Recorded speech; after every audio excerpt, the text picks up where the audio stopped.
and welcome to an apple a day with Dr. Amanda. I'm so glad that you tuned in to this YouTube channel. Please like, share, and subscribe, and make sure you find a comfy seat because this week we're doing a talk all about health and wellness.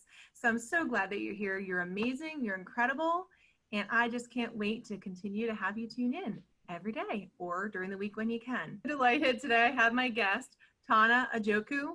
Tonna is a wife, mother, speaker, coach, and entrepreneur.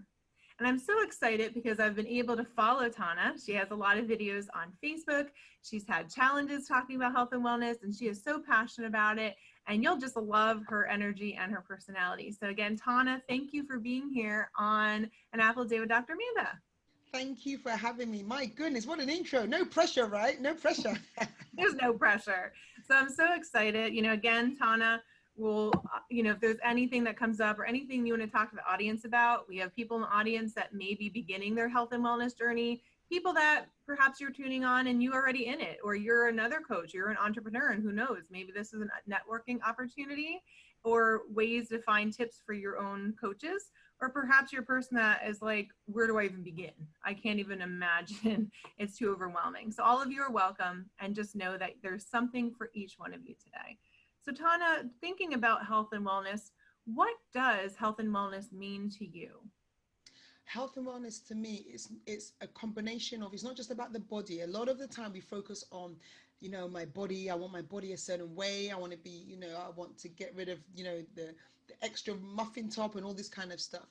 But it's a holistic approach. So health and wellness is about a healthy body and also a healthy mind and a healthy soul. So it's looking at the inside as well as the outside of us.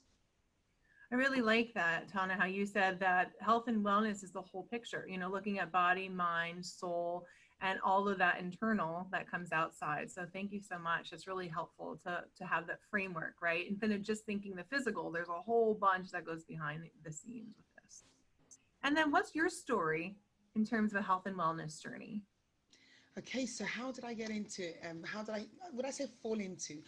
For me, I've always had an interest in being healthy, partly because my dad is someone who he would use a lot of natural remedies. So growing up, I saw my dad do things like he got rid of his cholesterol, just literally using garlic. Okay, for that meant for a year or so, he did smell like a garlic bulb, but he got rid of his cholesterol naturally without using any medication. So I saw my dad get really good results through natural methods. Me, so I was quite avid on, sort of running and healthy eating.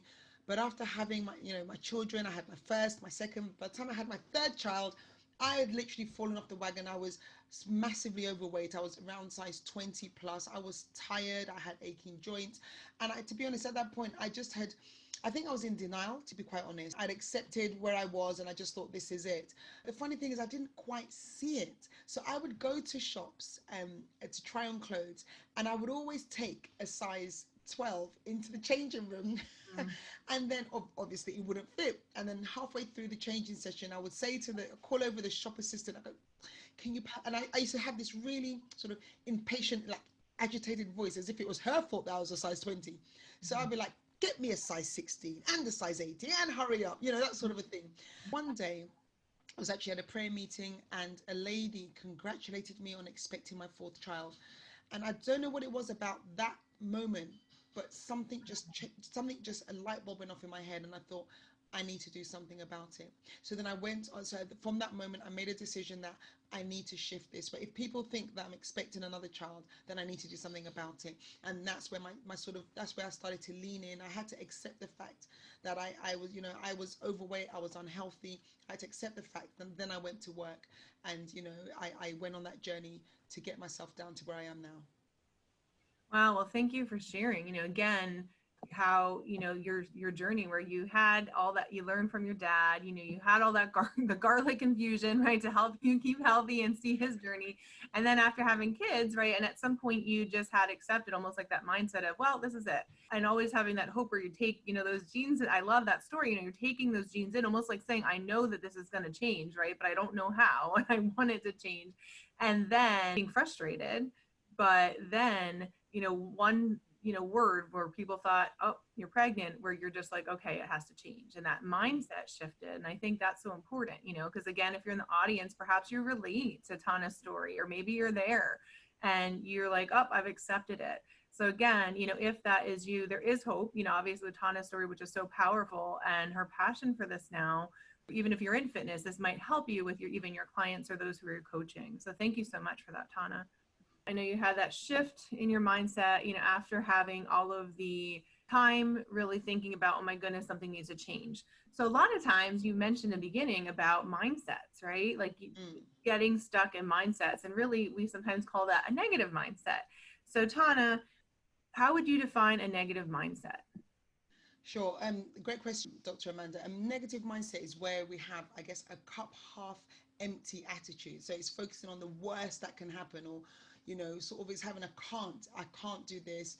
It's not going to happen. Cup half empty. So seeing all the bad, all the things all the problems, the situation, say, would be, those are some of the elements of a negative mindset. Okay, thank you. Yeah. So again, right, those negative thoughts, or maybe even, do you think that negative mindsets also are part of hopelessness? Would that be linked, Tonna?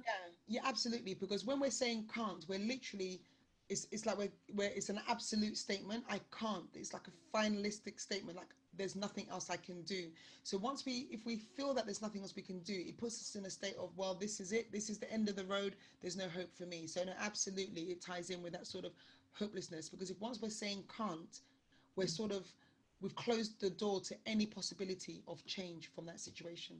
And that's a good point. So having that I can, or speaking that out, right? You're basically saying, I believe there's no way to change. And, right. And so this is what I'm expecting. And that leads to helplessness. So thank you for clarifying.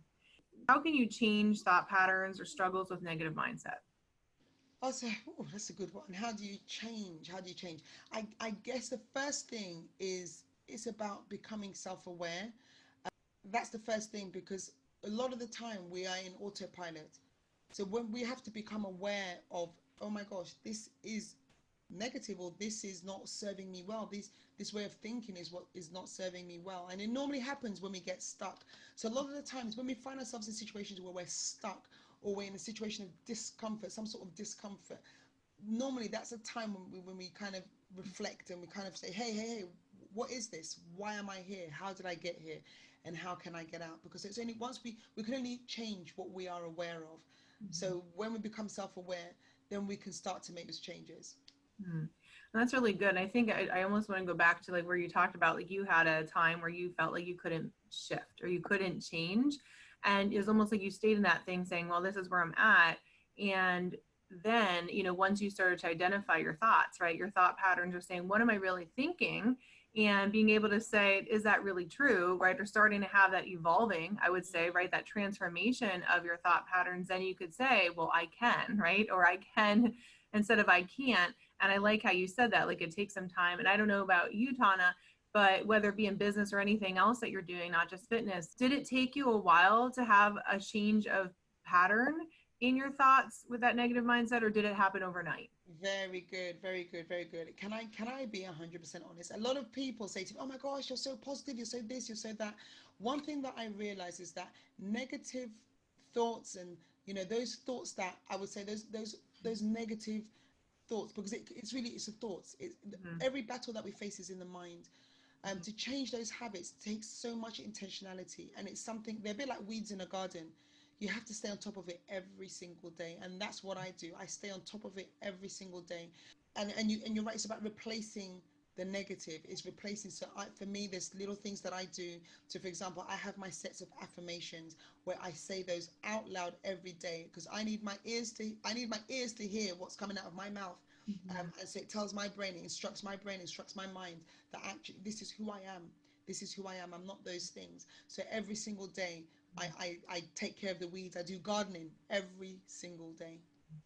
That's really good. I like how you said that, being 100% honest, that it doesn't happen overnight, and that you have to be intentional about affirmation statements you do every day, and that you have to hear it and speak it. and say it out loud, even if you're not there yet, right? And starting to do that and knowing it's a process. And I like how you really had that illustration of gardening, that you're constantly pulling out weeds. And really, I always think too, Tana, because again, I'm thinking always about building healthy roots. When we have a deep root of something, and perhaps, right, it could even be spoken on to us when we were kids. That's like tree roots are deep.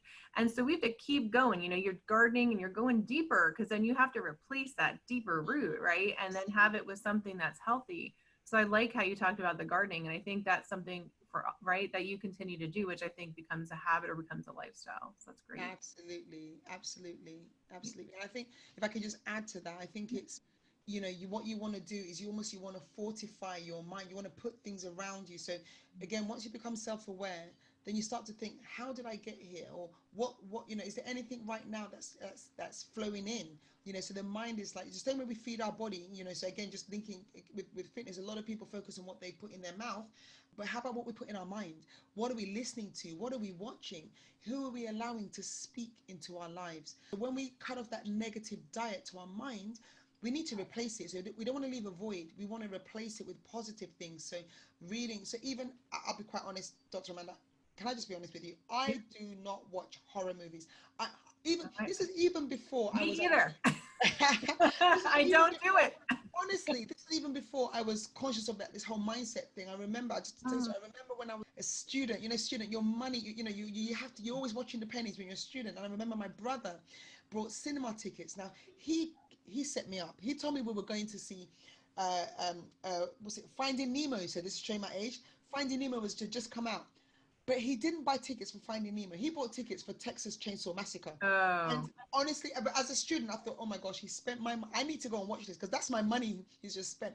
And I feel sorry for everyone who were in the movie theater, because my coping mechanism was to literally talk. I talked all the way through it. So I'm like, why are you going into that house? Can't you hear the scary music? Don't go in that house. So but I remember coming out of that movie, and I was even too scared to get in the car to drive home. It just filled me with so much fear, you mhm. know and so fast forward to now, I just will not entertain anything that will fill me with fear.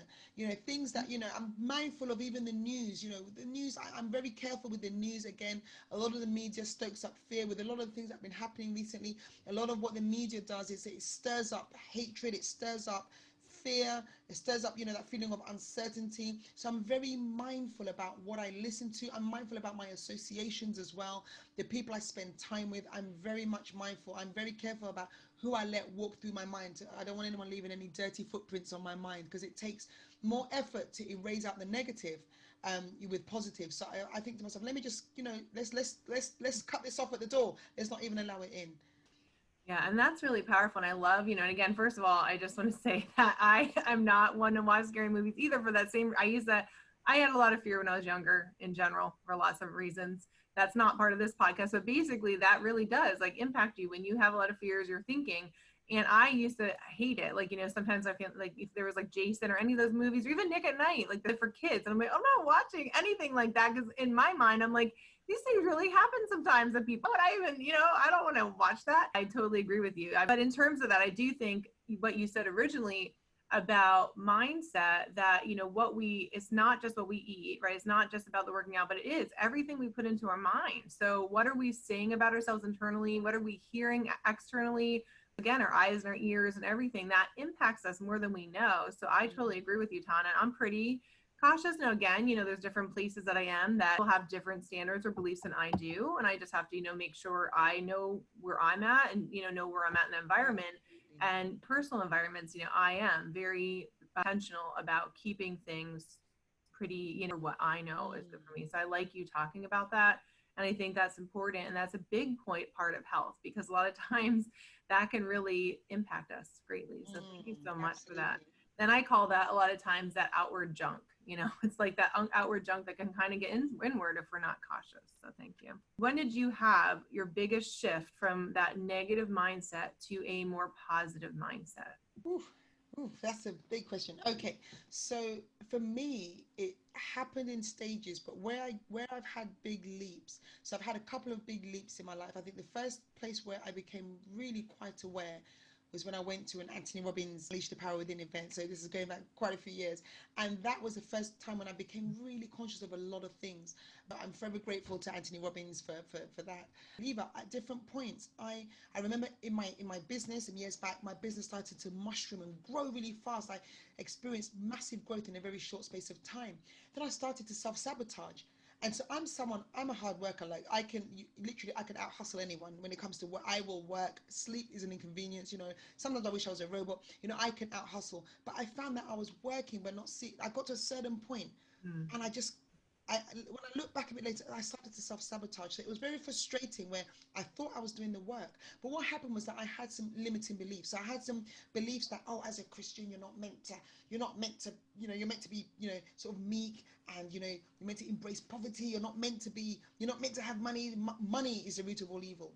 So Mm. for me, and this was a lot of the things that I used to hear spoken about around in the family, around when I was a child. If anyone was successful, it was never a case of, wow, well done for that person. It was a case of, we don't know how they made the money. It's like, assuming that it was some sort of underhand thing that they did to get the money. Like, it was never, well done, that person worked really hard, look what they've done. So again, growing up with, so that was, I guess, those scripts were playing in the back of my mind. So then what I had to do is I had to go into the Word of God. I had to literally pick up the Bible myself and read this book and really see, like, what does God really say? And then I had to then really literally, how can I say, rinse my mind with the Word, and coming to a place where it says, we're meant to be transformed by the renewing of our mind. So actually realizing that it is possible to renew my mind, it is possible to be transformed, that I can change. And then, so the more I read, and the more I read, the more I read, the more I read, the more I literally started to meditate on these parts. It's not that it wasn't about being moneylicious, like grabalicious, or greed. It was, because there's so many things that I know that I want to do. I am that person where if I walk through, where I live in London, I walk through London, and you get these people who are these kind of charity fundraisers. It's almost like there's a sign on my head saying, go to her, because she's going to empty out whatever's in her pocket. She will give it to you. So I'm that person who wants to give, who wants to do more, who wants to. But there's only so much money that I have now. And I know that God has placed me here, so I'm to bless me, so I can be a blessing to others. So I Mhm. think a lot of the things were the motivation behind. So why do you want this? What is it that you want to do? What impact are you going to make to other people's lives? So when I started to really, again, there was a lot of reflection, a lot of introspection, a lot of kind of looking at my desires, looking at really being honest with myself. Why do I want what I want? What do I want to do with it? Is there anything in me that has, are there any wrong motivations? So when I was able to align my motivations with what I was doing, and really be honest as well. So sometimes it could be, there was a time I was like, yeah, I do want that, whatever it was. I'm going to be really honest. Yes, I want to set up, the things that I want to do. I want to see, especially young women, young ladies, um, have opportunities that, I want them to have opportunities that they may not think are possible for them to have. Mhm. There's things, academies, there's so many things that I would love to set up, or at least pour into, because it's not necessarily about setting up my own. If there's something already there and they need me to find it, hey, I'm all over it. Um, but then at the same time, I do want that nice handbag. Let me just, I had to get to a point where I had to say, right, Tonna, I'm not going to pretend, because when we pretend and go, no, no, no, I'll just use a little plastic bag from the supermarket to hold all my, I'm just going to be real. So I had to really be honest with myself and say, what do I want? So even if I said I want the nice, so even me saying that I want the nice handbag, actually, funny enough, the desire to have it started to go down, because I'd actually voiced it out, and I said, do I Mhm. really want that? Not as much as I want other things. You see what I'm saying? So Yeah. I was able to be, I had to sit and be very honest with myself. So I know this is a bit of a long-winded answer, but I had to be honest about my desires, honest about my motivations, honest about, those things, so I could align my desires with what it was that I was doing. So yeah, so it was a lot of work I had to do. There was a lot of inside work that had to be done, and a lot of honest conversations I had to have with myself and with God. It's really good. And I thank you, Tana, for sharing. And the first thing I just wanted to go back to was when you were initially talking about, your mindsets, and you started to have a business, and you had a lot of success, and you're working around the clock. And then you started to be like, maybe perhaps it's even part of that working around the clock, part of that where you were going through and reflecting and changing your narrative. But realizing, ooh, like, is this aligned with what I believe? And I'm a believer as well. Like, in the culture, it always isn't shown, or like perhaps it's like, okay, like you might seem boastful, or entrepreneurs aren't always seen as, and again, a big need. And even when you look back, but your conversations with God, you looking and saying, how does this fit in, and getting rid of that poverty mindset. And I also like what you talked about in terms of, okay, I had to check my heart. I had to check what were my motives for this. And then realizing that, oh, if I, as an entrepreneur, I'm going to be able to empower and help many more people and equip them. There's so many dreams I have, but again, a lot with God, his dreams, and a lot of times are bigger than what we think. But Mm. in that, realizing, well, yeah, there's also like wanting to help people, but I also want to have not that poverty mindset of saying, I do, in this, I have stuff that I can provide for myself. But as you were going through, like even with that bag, you kind of realize, well, is that really something I want or something different? I love that because you were still processing, right? In terms of growing in who you are, even as an entrepreneur, even as a woman, who's going to be in that entrepreneurship area, and learning what is my heart motive, how do I align it, and learning the word and going to God. I think that was so powerful, really allowing him to help you establish that. And so that's really impactful. And I just want to say, in terms of what you talked about, even recently, I feel like I had a huge shift this year, even during this pandemic, which of all times, right? Because I've been sort of, I have my own book, and that happened a couple of years ago. But I had this shift where I went to Matthew 20, he took me to Matthew 25, and I realized I was hiding gifts and talents in false humility, because I didn't know if my next question will lead into this is, should we have mentors, or how does that work to grow? And I didn't know if I was going to invest in myself. And I realized, oh my goodness, across areas, invest in myself. I invest in others so much. And it's important that I still invest in them, but how am I going to continue growing and becoming? There was a process. And I love that you use the word, and you had different, processes, but that was really powerful. So thank you for sharing. And again, in the audience, perhaps, whether you're a believer or you're not, or you're on a different journey, I think what's important is when we're doing that, our heart motive, it's always important, why are we doing it? What you, and all of us, I feel like, Tonna, I don't know if you agree, everybody wants to really help people. Mm. And I mean, I think at the end of the day, we all want to help and support each other, even if we, sometimes get in a mode where we don't, but it is important also to help yourself, Mm. get better. And so thinking of that, Tonna, do you think there's a need for mentorship or having coaches to help you in the area of entrepreneurship, or even if it's fitness, wherever that journey is? I say absolutely yes. I think there's two ways we can learn: mistakes or mentors. You're going, and truth is, even with a mentor, you're going to make mistakes, but there's some mistakes you're just not going to make. Mentors help to collapse time and get you closer to your goals quicker, get you to your goals quicker. Sorry, if I should say better. So I definitely am all for mentors. I'm all for coaches, because sometimes we're in places where, when we're inside the box, we can't see the label on the outside, and you need someone else to look at you and sometimes say, do you know how awesome you are? Do you know this? Can you see what I'm seeing right now? Because when we're too close to ourselves, we can't always see the greatness that is inside of us. When we're too close to, they say you can't see the wood for the trees. Sometimes when we're too close to it, we can't see the blind spots. We can't see the things that are causing us to self-sabotage. So I'm all about coaching. I'm all about mentoring. I mean, if I take, for example, in the area of health and wellness, I coach and mentor in that space. Why? Because a lot of the things that I learned, I went through painful mistakes that set me back I kid you not, years. And if I can help someone to shortcut, so some of my clients have come back to me and said, oh my gosh, Ton, that thing you said, I checked and you're right. And now I'm seeing results. Oh my gosh, I've been doing things wrong for so many years. So when you've been there, the best thing you can do is put down the drawbridge and help others to come across, so they don't have to climb through the moat. you know to walk across the drawbridge. Hey, I put it down for you, come across. Let's collapse time and get you there quicker. I'm a very much an advocate for mentors. Thank you. And I like how you really talked about a couple things that were impactful. I needed to understand my identity. See, a lot of the times, when I looked at, a lot of the times, a lot of the things where I was attacked was, did God really say? Did God really say? Did God really? Which is the that was right from Genesis. Did God really say? And I think that was the thing. And when I understood my identity, when I understood who I was according to who my manufacturer said I am. So for me, the way I see it is that if I'm malfunctioning, I have a phone. If my phone is malfunctioning, I read the manufacturer's manual to see the intent and purpose that the manufacturer had for that product. So if I am malfunctioning, then I need to go back to the manual. And that's what I do. I went back to the manual and I went back to basics, looked at who am I? What does the manual say I am? What is the purpose for which I've been created? What have I been put here for?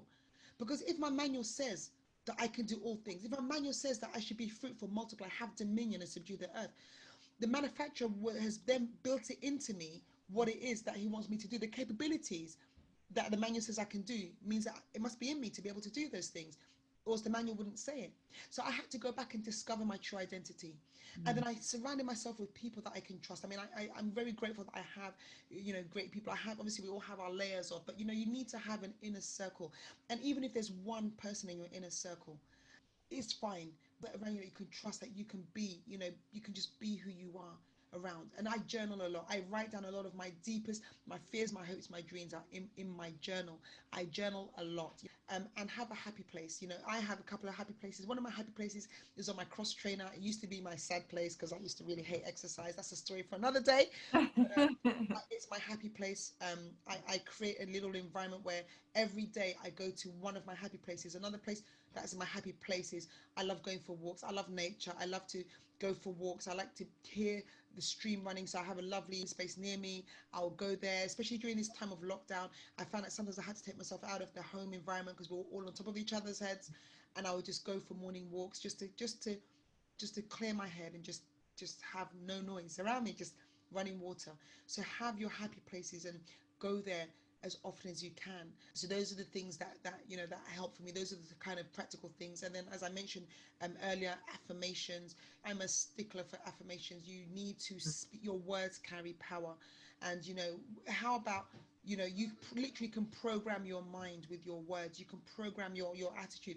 And when you first say affirmations, I'll be honest, it sounds really silly because you're saying things that may not necessarily have manifested yet, as if they're here now. So it sounds really silly. I remember, I just give an example, and I'm sure my husband won't mind me giving this example. There was a time when my husband and I were like, let's just say, not quite where we were now. We just had a little blip, and one of my affirmations was, my husband and I were a great team, and we accomplished everything we set our mind to. So at that time, that was not manifest then, and it felt really weird the first time I said it. But then I remember one day saying it, and my heart burned, and I realized that what I was speaking was truth into and power into my marriage. And where are we right now? We fast forward a couple of years now. We are a great team, and we accomplish anything that we put our minds to. So what I said then, as a kind of oh, this is a big one, this is a tall order, we are doing is manifested right now as I speak.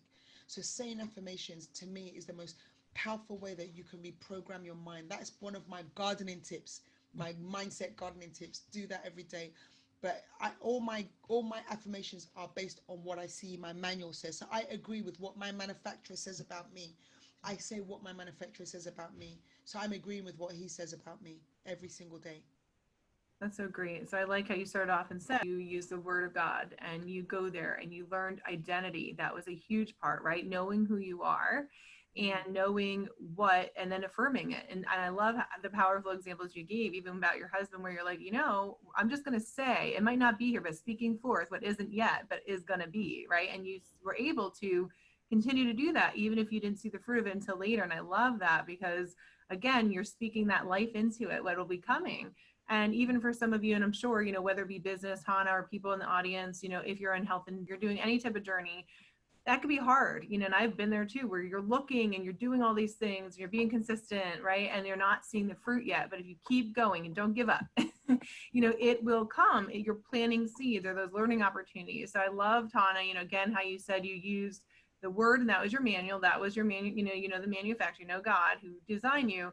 And that helped you see fruit. But I also love that you had people that you trusted, even if it's one person. I agree. It's hard sometimes to find people that you trust or people that are going to cheer you on, in addition to that. And I loved also the Joyce Meyer's, Battlefield of Mind, or knowing, having books that really speak that truth about it. Because again, There are times where if we affirmed our identity, which really in the beginning when you talked about mindset of, well, this is just what I'm supposed to be, right? Or this is, I can't ever change. We're essentially agreeing potentially with something that's exactly counterfeit or opposite than what we really have as a design. And it's too hard. And sometimes it's almost like you stop believing, right? Or you give up hope, or you're like apathetic. You're like, no, it can't be true, right? I haven't seen it for this many months, or I haven't seen it for this many years. And you almost give up hope because you're like, I don't even know. And you change your mindset and your belief system almost, right? And who you are. So I really like that, Tanya, almost going from the beginning till now. All of it kind of intertwines, right? If we, with our identity, if we have these beliefs and we think, oh, there's no hope, we almost settle, right, for less than what we deserve. And so hopefully in the audience, if you're going through whatever it is, know that there's hope. And so Tani, as we're getting near the end of this conversation, which I loved, there's a lot of wisdom you already shared, but thinking about, negative mindsets or all these journeys you've had, what would be one last wisdom tip for our audience? Okay, so one last thing that I would love anyone who can hear my voice right now to know is that you are going to be okay. What has come, what you think has come to break you is actually going to make you. You are not stuck. You can change. You have you have the ability, you have the power. Don't worry. You are going to be okay. And that's powerful. And I love that you said, you're going to be okay to the audience, and that what they thought was going to break them is going to make them. And that's exactly it. Sometimes at the pinnacle of our, we're at our breakthrough and we almost give up, and then have to get back up again. But it's okay if you get back up again, right? Sometimes the journey is getting back up after you have, a hard moment, and you keep going. And so I love that, Tana. So that's really great wisdom. And again, audience, hopefully you got what you needed today, right? All of you probably have your own journey in this. So whether it be, these mindsets, and that's really the first step. And, we love you. We think you're amazing. We're here to encourage you based on our journeys, and we want you to succeed. We want you to be able to be the best version of yourself. And so, Tana, is there any way, if their audience would like to keep in touch with you, which I'm sure audience, just a little tip, I'm sure Tana will be back for another conversation with me, but is there any way to get into contact with you via email or a program where they can just check out some of your Absolutely. work? Oh, absolutely, absolutely. I mean, I'm on literally on social media. I can be found if you just type in Tonna Ajoku. You can find me on Facebook. You can find me on Instagram, and also my website tonnajoku.com. You can find me there as well. And probably normally you'll probably see the latest thing I'm up to on my website. So that's probably a great place to come and check me out. So yeah, you can find me on all across all platforms. Okay, great. So again, audience, I will mention, I know Tana mentioned these areas. I will have that on the description for the YouTube. And then I also have a podcast. I'll also have her information there as well. And you'll, I'm sure, definitely see her again. I'm sure Tana and I will be partnering with for some things in the near future as well. But again, audience, we love you. Make sure you like, share, and subscribe. Remember that this is on during the week. So tomorrow we'll have another daily dose of wisdom. I hope you are all well, and that you continue to become the best version of you. So thank you so much, Tana, for your Thank you for time. having Bye, me. This has been awesome. everybody. Thank you very much. You're welcome.